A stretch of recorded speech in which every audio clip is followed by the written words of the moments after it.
Spiritualism and Women's Rights in 19th Century America by Anne Braude. And let's have a little music. Why not?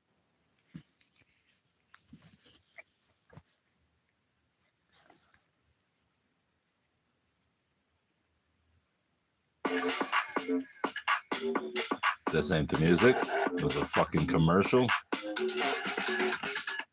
There's the music.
All right, brobs, we're back with the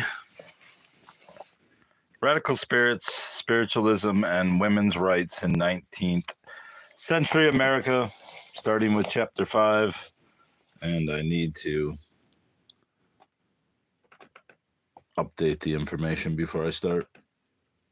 Then we'll get going here. Radical Spirits. This chapter will be broken into two parts. The first part is only like 10 pages, so it's not going to take that long. But here we go. The body and soul destroying marriage institution. When Mary Fenn Love left the farm town of Randolph in western New York, she emancipated herself from two mammoth obstacles to her spiritual advancement: the Calvinist theology of her Orthodox upbringing and an unhappy marriage. Beware of inharmonious alliances, she warned an 1853 women's rights convention. There's that clunky language again. While most of the speakers addressed women's needs for legal and economic rights, Love attributed the chief evils of society to domestic uncongeniality. The following year, she traveled from her home in New York to Indiana. Who is it? Who we got here? That's right, I got to open the channel so I can see who's commenting. Thanks, buddy. Who is this? Braden. And let's get a double voice here.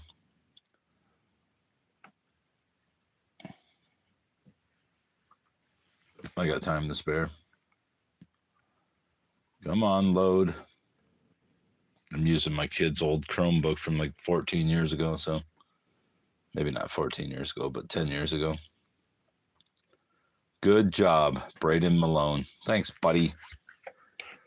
You really inspire me. The following year, she traveled from her home in New York to Indiana, where more liberal laws allowed her to procure a divorce from a loveless match with Samuel Love, her husband of 9 years, and the father of her children. What's up, bruv? The courage and strength of conviction required for a woman to pursue such a course in the 1850s attracted the attention of Andrew Jackson Davis, whose first wife had recently died. In 1855, Mary Fenn Love married Davis. Yo, that's what's up. In spite of the opposition of her Baptist family, she spent the next decade trying to regain custody of her children, whose loss was the price of her freedom. My favorite book is no book. I don't have favorites. Spiritualists applauded Mary Davis's identification of marriage as the root of women's oppression. I'll say the best book I probably ever read was Victor Hugo's The Man Who Laughs. The New Era reported that at an 1854 spiritualist convention, she did not limit herself to the mere political and civil rights of woman, but enters the very citadel of marriage itself and looks the monster's sensuality full in the face. Pokemon, I guess I like. I wouldn't say I'd like it, but I'm not against it either. When spiritualists focused their reform impulses on their own experience, they found the most serious barrier to the individual sovereignty of women in the institution of marriage, as practiced in 19th-century America. The women who criticized marriage from the spiritualist platform knew whereof they spoke, as had Mary Fenn Davis. Many had survived unhappy marriages that ended in divorce or desertion, and all had been directly affected by the complex of social norms that surrounded the marriage institution. Now, although spiritualists agreed that marriage as they knew it was oppressive to women, few went as far as Atza Sprague in rejecting marriage altogether. Most spiritualists applauded loving unions between women and men, but condemned the conditions imposed on such unions by a society that made women subservient to men. The present marriage law is a failure, fettering two beings in externality, but sundering them wide, as the poles in the marriage of natures, pronounced Emma Hardinge in trance at Boston's Melodeon Hall. What, dude, what, don't you believe in God? But why? That's just sad. Yeah. Well, I mean, if you really believe in that, that's great, but all I got to do is usually walk down the street or drive down the road, and I mean, just the absolute chaos of stupidity and self-absorption and stupidity and recklessness. I mean, it kind of proves that there is no fucking order in the universe. It's just a bunch of morons. She found marriage onerous enough, and I don't believe anybody could purposely create this stupid of a universe. She found marriage onerous enough to avoid it for the first 15 years of her mediumship, but did eventually marry in 1870 at the age of 47.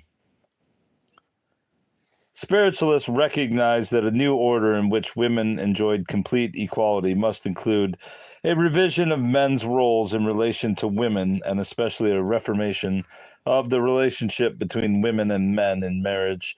They hoped to reform marriage by applying their individualist principles to the most intimate areas of human life.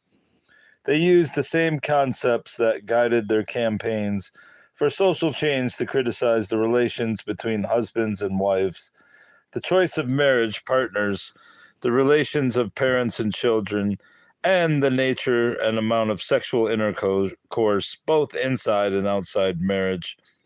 The same individualism that encouraged mediumship called into question all social relations that placed one person in a position of authority over another. The example of self-supporting mediums also drew into question the assumption that women needed men for material support. What is one thing that does not make God real? Nothing. During a period that placed marriage on a pedestal and banned the discussion of sexuality in public and often in private as well, spiritualists insisted on a frank and open analysis of the personal, political, and economic implications of all personal and sexual relations. The critique of marriage formed the central plank of the spiritualist woman's rights platform. Here's the whole point right now. You're coming from a basis of theism, and I'm coming from lowercase atheism. I mean, there's nothing to discuss. What's there to discuss? I'm not going to tell you not to believe what you believe. I don't care. Advocates of individual sovereignty attacked the institution of marriage because it conflicted with women's self-ownership and put the weight of the state behind slavery to oppressive customs. Spiritualists complained that the marriage laws robbed the wife of her child, her property, of her name, and of her individuality. But worst of all, married women shared a specific disability with those legally enslaved because, once married, they lacked the legal right to control their own bodies. Both the state and the church granted husbands unlimited sexual access to their wives. I don't know about that. Women had no legal right to refuse their husbands' sexual advances or to prevent the resulting pregnancies. In strikingly modern language, spiritualists complained rape is punished out of wedlock, but in it paid no attention to. Mediums decried the body and soul destroying marriage institution. Center? Center? I don't know what that means. Spiritualists believe that marriage commonly resulted from parental or social pressure, women's lack of economic alternatives, and men's lust. They wish to elevate marriage to a higher moral plane so that it would become a social union, not a curse. In place of conventional marriages in which women relinquish their autonomy in exchange for economic support, spiritualists proposed an egalitarian bond based on mutual spiritual attraction. There is no real marriage but the marriage of affection, they insisted. Individualists, as they replaced parental wisdom, social sanction, and economic expediency with the internal promptings of the individual heart as the basis for forming a marriage. The plain guide to spiritualism pronounced all marriages and all sexual cohabitings as false and infirm, unless they are based on spiritual affections and under the purer influences of celestial harmony. A horse and a man together, but the man has a horse body, and I think it's like mythology. All right, what's that mean in relation to anything? Harkening back to the Fourierist theory, what the hell's Fourierist theory of passional attraction, some spiritualists advance the doctrine of spiritual affinities, arguing that the natural order contained one true mate for every individual, and that the union of true affinities endured forever. Individuals who did not find their one spiritual partner on earth would find him or her in heaven. Yeah, this is the Bible, buddy. Advocates of the doctrine of affinity. Hey, actually, it's funny that you mentioned the Bible. Hold on a minute. Let me find this. What am I listening to here? Is it this one? The one that has, no, this wasn't it. One of these classical literature tapes. See which one it is. It's the great authors of the Western literary traditions, and it was about the gospel they were discussing the Gospels, and they said that Jesus, as a child, and I can't remember exactly which book this was from. What did it say? Genesis? Or the Gospels? That Jesus, as a baby or as a child, blinded some guy because he said something offensive to him.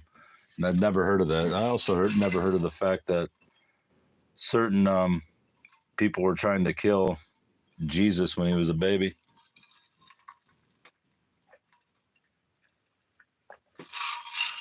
Anyway, back to the book.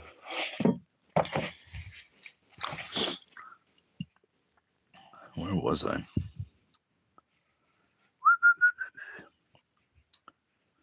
Advocates of the doctrine of affinities expounded the spiritualized view of human sexuality. Charles S. Woodruff, M.D., author of Legalized Prostitution, or Marriage as It Is, and Marriage as It Should Be, considered the procreative power to be man's most godlike attribute. He described the attraction of affinities to each other as resulting from the operation of the two great powers in nature, magnetism and electricity. This process evinced the God principles at work in each human being.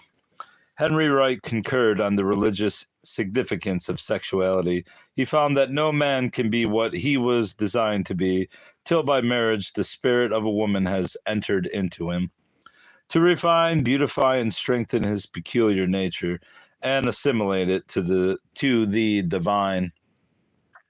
Likewise, he viewed the influence of husbands and their wives as equally necessary to women's development. Wright understood marriage as part of a sexualized divine reality. In an article entitled God as a Woman, he explained that just as the man Jesus served as savior for women, so women provided the savior for men. God's your pathway in your life. He and you are the same kind, and life can be granted eternal life in the clear. In life, clear every sin from inside. Well, maybe he will teach you proper sentence formation too. Let's sit in silence to listen to this man. All right. Which man, me or the God man? Spiritualists distinguish carefully between true affection and sensual attraction. To be carnally minded is death. Well, you want to hear something great too? I don't believe in ghosts, but I'm reading this book about people who conjured ghosts. To be carnally minded is death, warned trance speaker Laura Cuppy. They argued that true marriages could result only from spiritual attraction.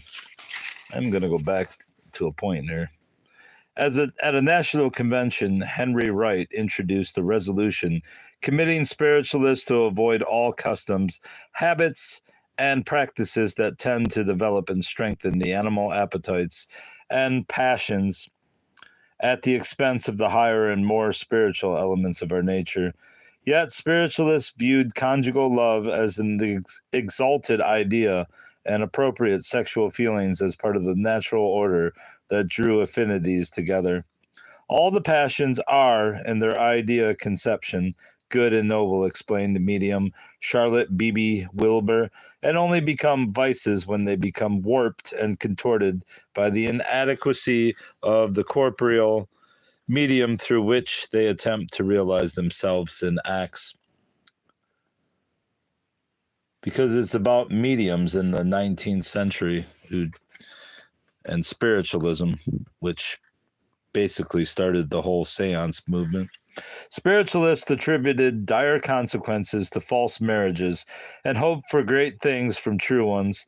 The true basis of reform for which the organization humanity is to be perfected may be traced ultimately to the union of the sexes, wrote an Ohioan in the Spirit Messenger. The writer argued that drunkenness, obscenity, licentiousness, and prostitution could not be cured by methods that attacked their symptoms but left intact the false marriages that cause them. The church or the state can make wedlock, but never marriage, the writer claimed.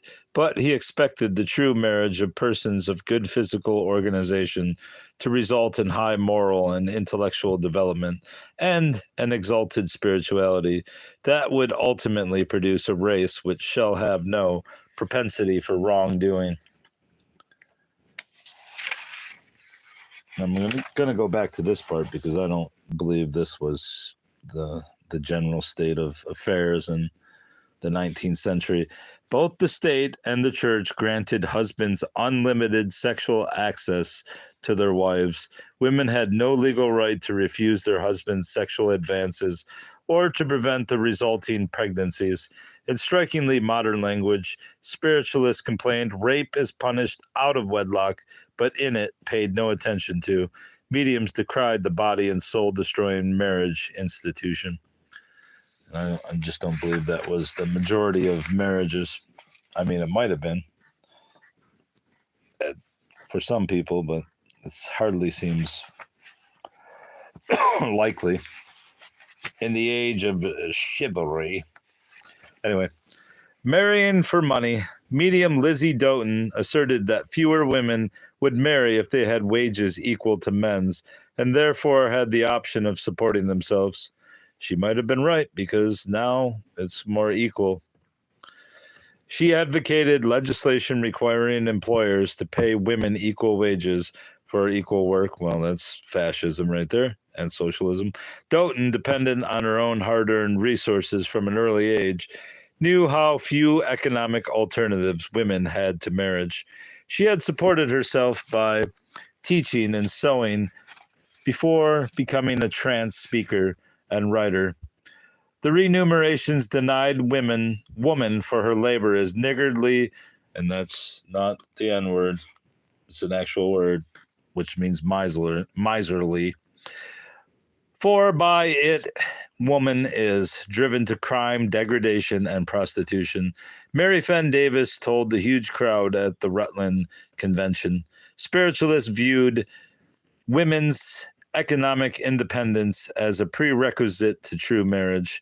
Above all, it is important to open up the sources of industrial enterprise to woman, that she may support herself. Until she can do this, she cannot get the love and respect she craves. Financial necessity could not result in true marriage. Spiritualist fiction, like Lizzie Doughton's short story, Marrying for Money, frequently focused on the pressure on women to enter loveless matches out of economic necessity. Eepes. Who's Eepes? Epes Sargent's feminist, spiritualist, abolitionist novel, Peculiar. I should write this down. I will notate this.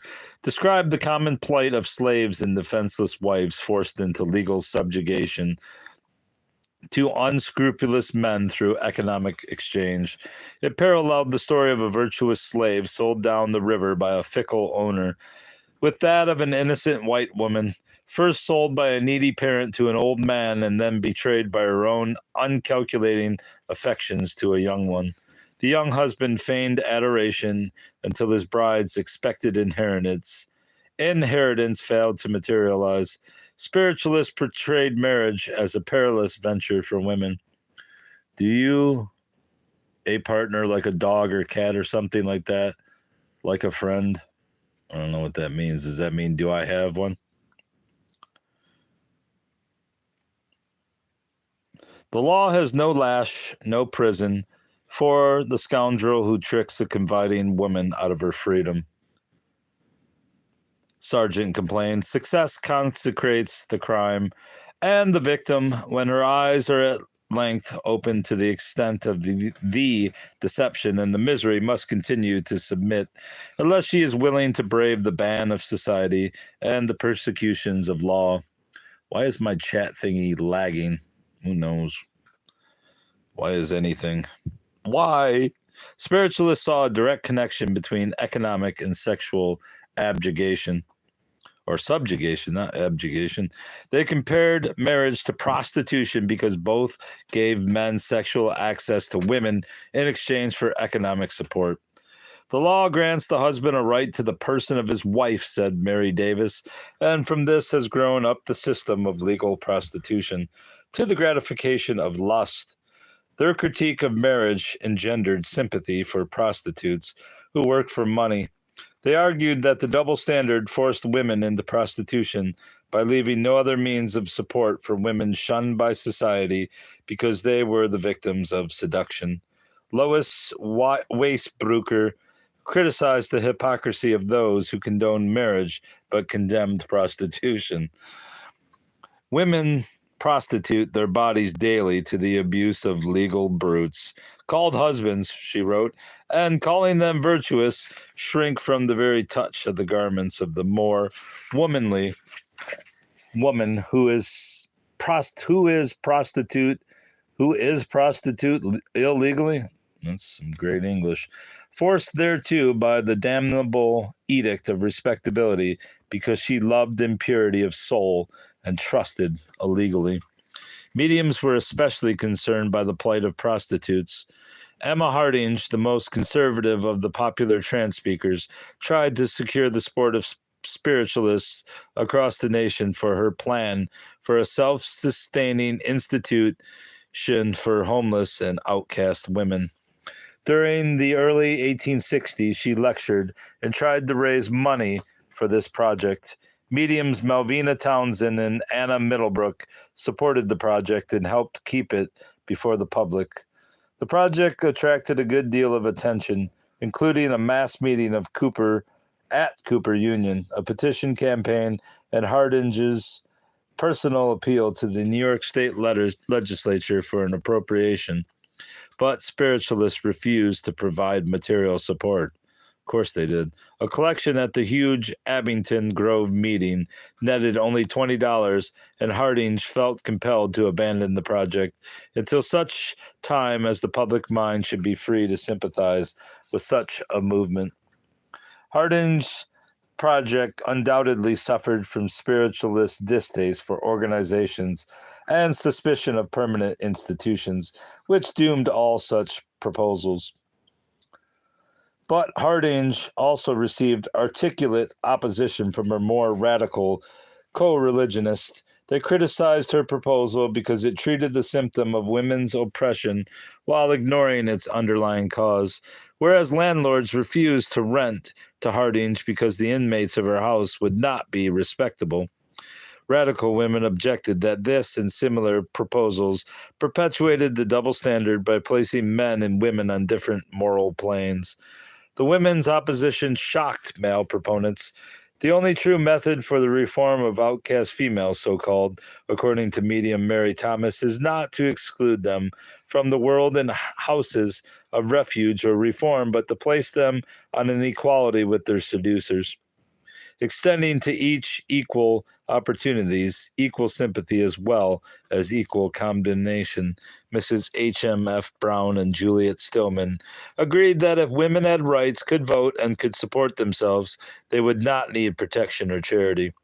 In their view, the prostitute's plight only dramatized the common situation of women in general, all of whom had to choose between sexual exploitation and destitution.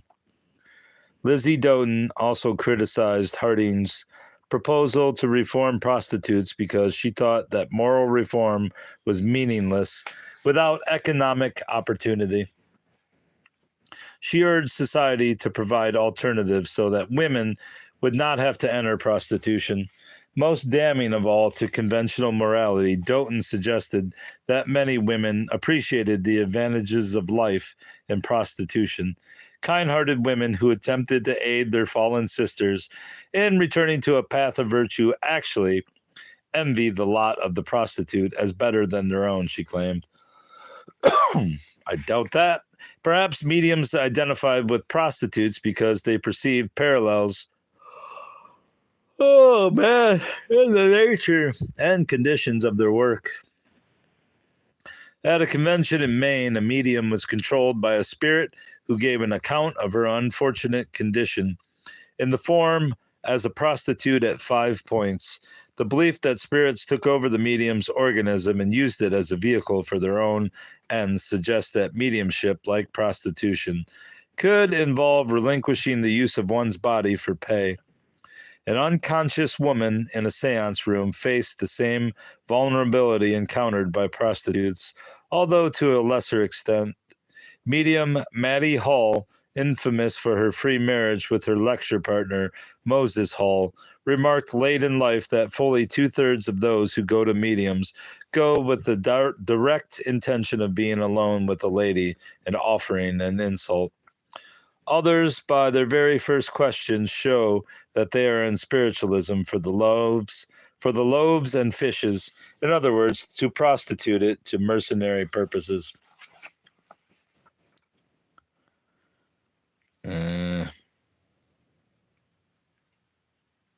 Where the hell is it? I lost my spot.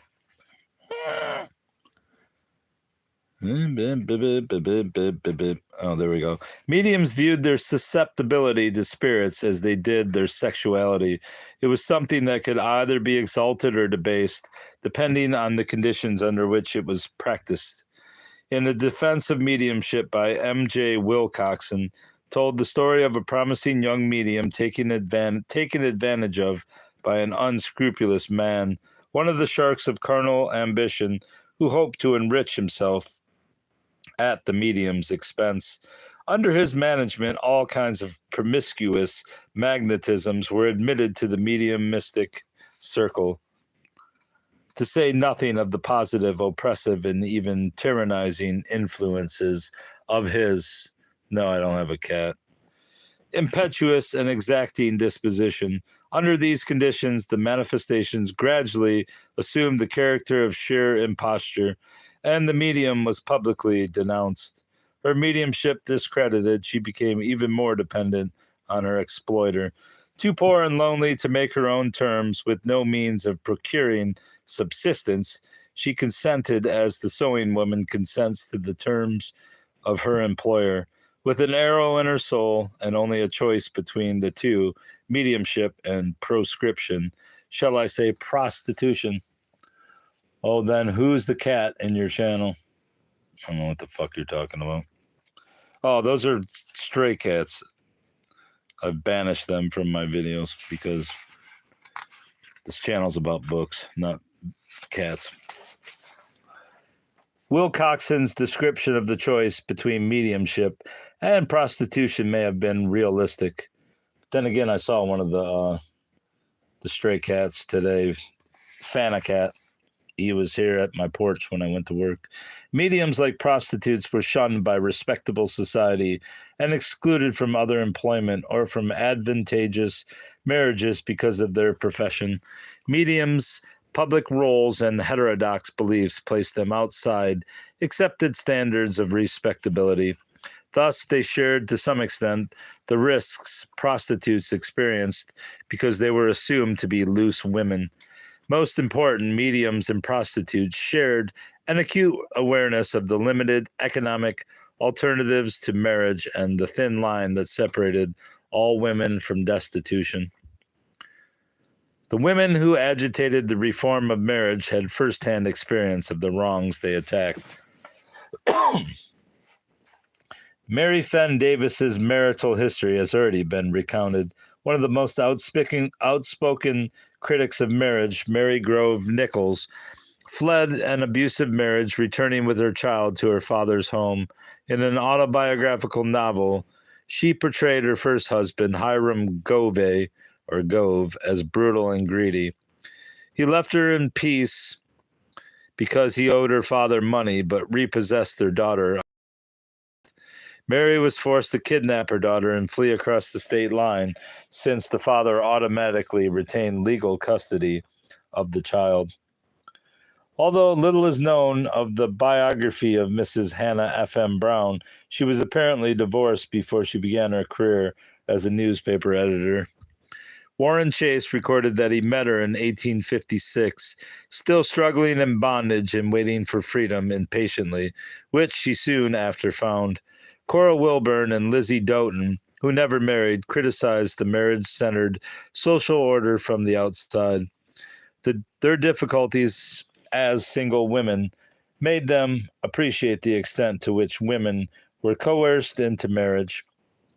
Before becoming spiritualists, both earned a meager living by sewing. According to Doughton, this was not unusual for mediums. Many of us were educated in the kitchen or the workshop or on the farm. The first time I spoke in Boston, my hands were blistered with work, by which I was earning my living.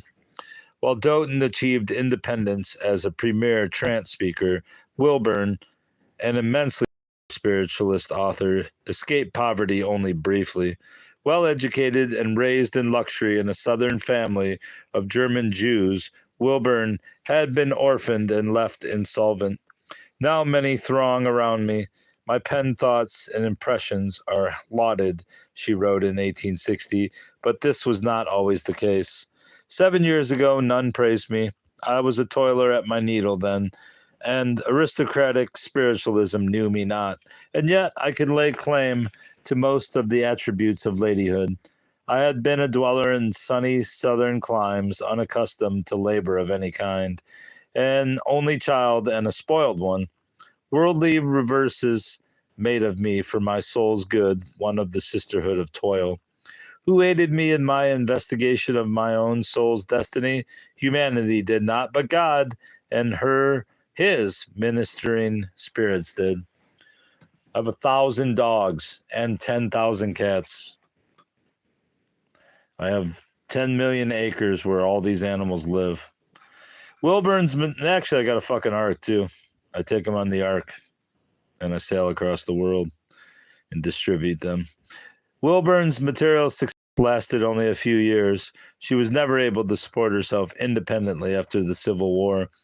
Although she continued to be a much beloved journalist, she became dependent on the generosity of others, traveling between the homes of friends, unable to sustain a home of her own. Her experience demonstrated that all women hovered on the brink of poverty in a society that expected women to depend on the support of husbands. Similarly, medium Julie Schlesinger attributed to bitter personal experience her view that only through individual freedom and financial independence can women be lifted above the power of men of low moral character to crush and enslave. Perhaps more than the leaders of the woman suffrage movement, spiritualist women's rights advocates had personal knowledge of the opposition of the oppressive result of the marriage system. I totally botched that last sentence, but enforced motherhood. The most sacred and important right of woman, spiritualists asserted, is her right to decide for herself how often and under what circumstances she shall assume the responsibilities and be subjected to the cares of maternity. Man can commit no greater crime, they concurred, than to impose on her a maternity she is not willing to accept. If marriage was to be distinguished from prostitution, not only its economic but also its sexual basis must be transformed.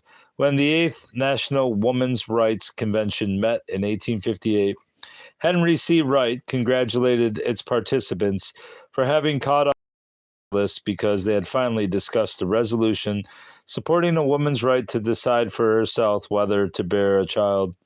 The millions of spiritualists are prepared better than any other class of people to respect and vindicate women's rights in regard to maternity and the relation in which it originates, he observed. In an age without effective contraception, women inevitably link the decision of when and how often to engage in sexual activity with the decision of when to have children. Women's rights in regard to maternity meant that most Victorian of all women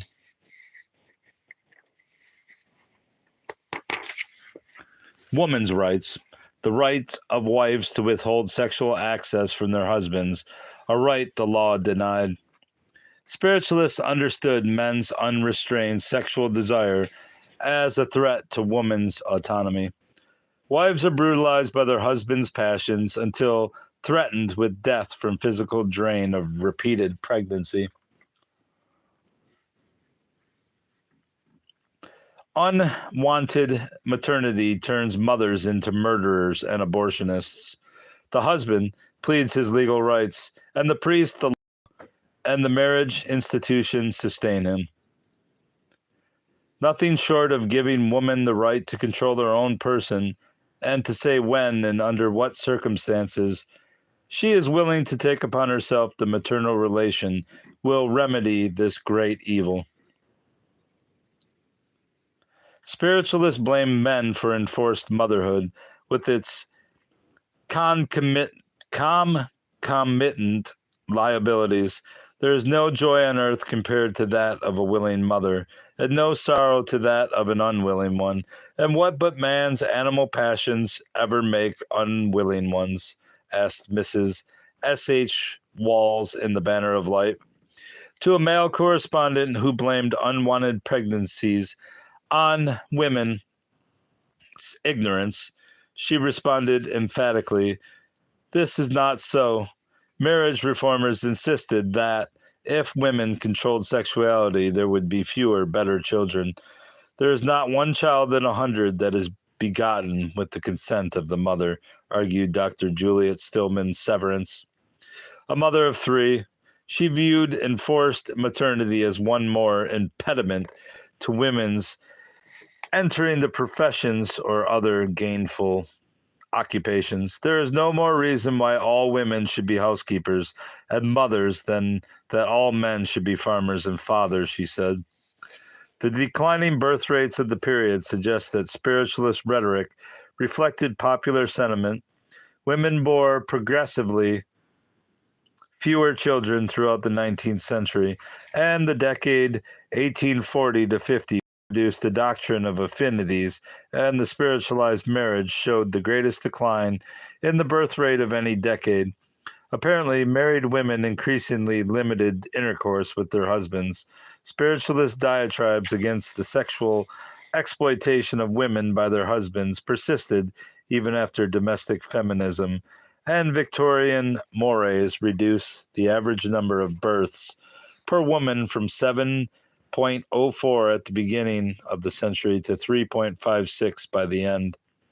The decline in marital fertility coincided with an ideological elevation of motherhood throughout American culture. It was precisely because spiritualists concurred that motherhood was a sacred calling that they insisted that it must not be taken on lightly. Cora Wilburn extolled the holy function of reproduction, that which should be the expression of the highest, purest love. The spiritualized actualization of the fond parental heart in the formation of angelic souls, Wilburn wrote, is deserved to mere animal gratification, and the child of lust and perversity is the unlooked-for accident of such unholy procedure. In a poem called The Divine Maternity, Mary Fenn Davis gave a spiritualist version of the 19th century understanding of the religious significance of motherhood. Very near to the heart of God is the sacred heart of woman, the nature through which alone the divine can become embodied and the spirit reach its home. Medium Ella Gibson discoursed on the spiritual significance of the 3 trimesters of pregnancy in a pamphlet on soul marriage. As Linda Gordon has observed, a broad spectrum of 19th century women's groups advocated voluntary motherhood. The right of women to limit fertility was a rare point of agreement, uniting radicals, mainstream suffragists, and conservative temperance and social purity advocates. Although spiritualists shared little with conservative women's groups, they sound remarkably similar on this issue. Spiritualism contributed leaders to 2 other movements concerned with voluntary motherhood: Lucinda Chandler to social purity and Alice Stockham to sex education. Spiritualists differed from other groups in opposing enforced maternity earlier in the century and insisting on a frank discussion of the issue. Unconcerned by the delicacy of the topic, they occasionally risk jail to assert the need for a graphic discussion of sex and procreation. And that's the point I'm stopping, because this is a long chapter, and I will read the rest later. Maybe not later, but later. Goodbye, bruv.